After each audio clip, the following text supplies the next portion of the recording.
A Pérsia e o Zoroastrismo. A Pérsia localizava-se ao leste da Mesopotâmia, atual Irã, e nela havia uma grande diversidade cultural, com vários povos, crenças e línguas. Os persas, que também eram chamados de Aquemênidas, dominaram o Império Medo, em 550 a.C., dando origem ao Império Aquemênida. A seguir você verá um mapa que mostra a trajetória da expansão do Império Aquemênida, comandado por Ciro II. As maiores conquistas, protagonizadas pelos persas foram Pérsia em amarelo, antes da ascensão do reino de Ciro. Império Medo em verde, foi conquistado em 550 a.C. Lídia em amarelo escuro, foi subjugado em 547 a.C. Império Neobabilônico em laranja, foi conquistado em 539 a.C. Neste grande triunfo, Ciro anexou a Palestina e parte da Arábia. As leis e costumes persas, relacionados ao casamento eram rígidas, pois se a esposa desobedecesse o marido 3 vezes, ele poderia matá-la, e caso ela agisse impiamente, o marido poderia repudiá-la. Alguns persas também praticavam uniões matrimoniais com parentes de sangue, como irmãs, filhas, e em certos casos até com mães.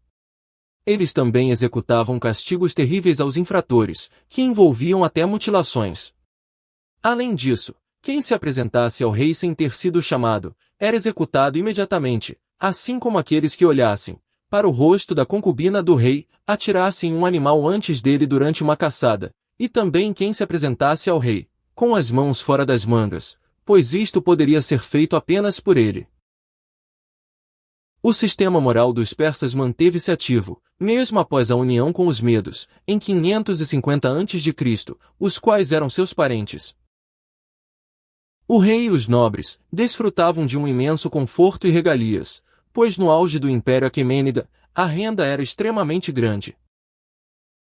Os persas possuíam cavalos muito fortes, que os auxiliavam nas guerras, e geralmente as mulheres e as crianças seguiam os homens do exército, e os nobres nas expedições militares.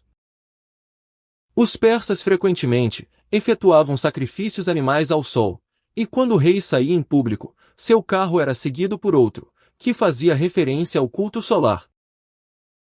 Um fato interessante é que o Império Medo-Persa ajudou na propagação de Mitra, o deus Sol, e influenciou posteriormente o islamismo e a sua expansão.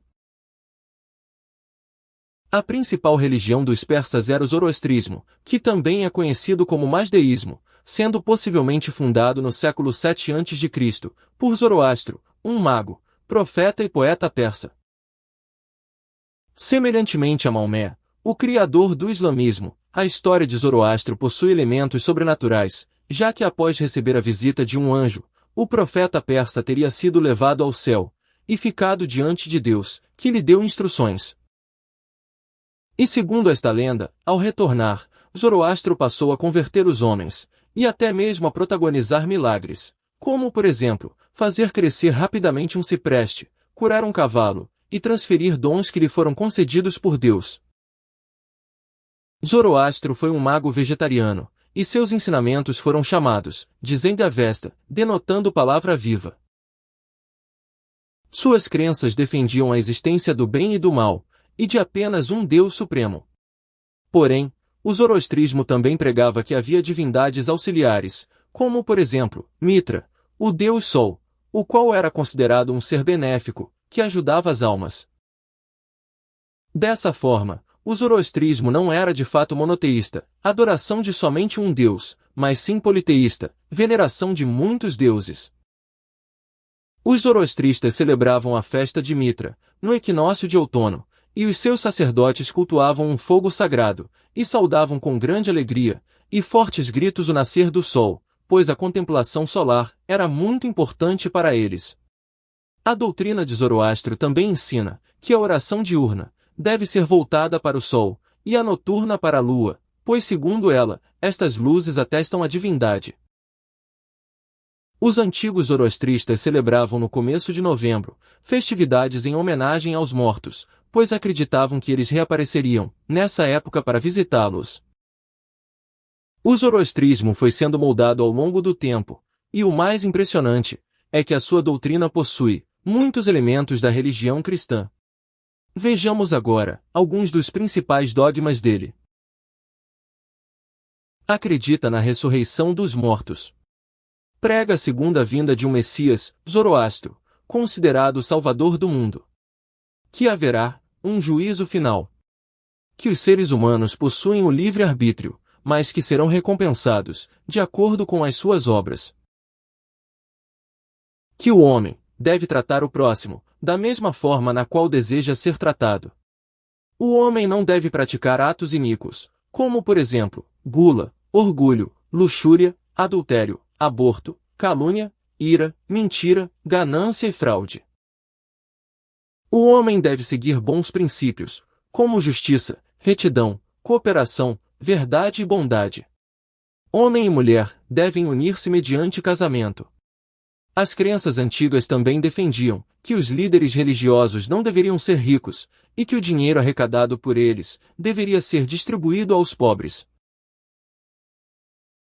Porém, o zoroastrismo também possui vários dogmas corruptos, que são totalmente contrários à palavra de Deus. Vejamos alguns deles. Considera que Ahura Mazda, o deus do bem, é o irmão gêmeo de Aritmã, o deus do mal, cultua vários deuses, principalmente Mitra, o deus Sol, como se fosse um ser divino, e benéfico para o homem. Contempla o Sol, e o coloca em um grau, de suma importância religiosa. Acredita na existência do purgatório, o inferno, afirmando que as almas dos pecadores vão para lá após a morte. Esta mesma crença pode ser vista dentro do catolicismo. Prega a imortalidade da alma, ou seja, que o homem permanece vivo, mesmo após a morte, algo que inclusive contrasta com a própria crença da ressurreição dos mortos, pregada pelo zoroastrismo. O Deus do bem é adorado, mediante um fogo sagrado nos templos zoroastristas, onde ele jamais deve ser apagado. Todas estas crenças fazem do zoroastrismo uma doutrina corrupta, e com o passar do tempo, seus adeptos gnósticos e veneradores de Mitra lutaram contra o cristianismo. O zoroastrismo possui elementos das antigas religiões egípcia, hindu, babilônica e judaica. Por isso, não podemos deixar de destacar algo muito interessante sobre os antigos adeptos desta religião, pois eles acreditavam que um Messias viria à Terra, sendo precedido por uma estrela. A história de Yeshua nos conta que os magos do Oriente observaram a estrela no céu, na qual indicava o nascimento do verdadeiro Messias, e então eles creram no sinal, pois os magos orientais conheciam a profecia bíblica, que existia desde o tempo de Balaão, e que está presente no livro de Números. Vê-lo-ei, mas não agora, contemplá-lo-ei, mas não de perto, uma estrela procederá de Jacó, de Israel subirá um cetro, que ferirá as têmporas de Moabe, e destruirá todos os filhos de Sete. Números capítulo 24, versículo 17. Tendo Yeshua nascido em Belém da Judéia, em dias do rei Herodes, eis que vieram os magos do Oriente a Jerusalém. E perguntavam, onde está o recém-nascido rei dos judeus? Porque vimos a sua estrela no Oriente, e viemos para adorá-lo. Mateus capítulo 2, versículos 1 e 2.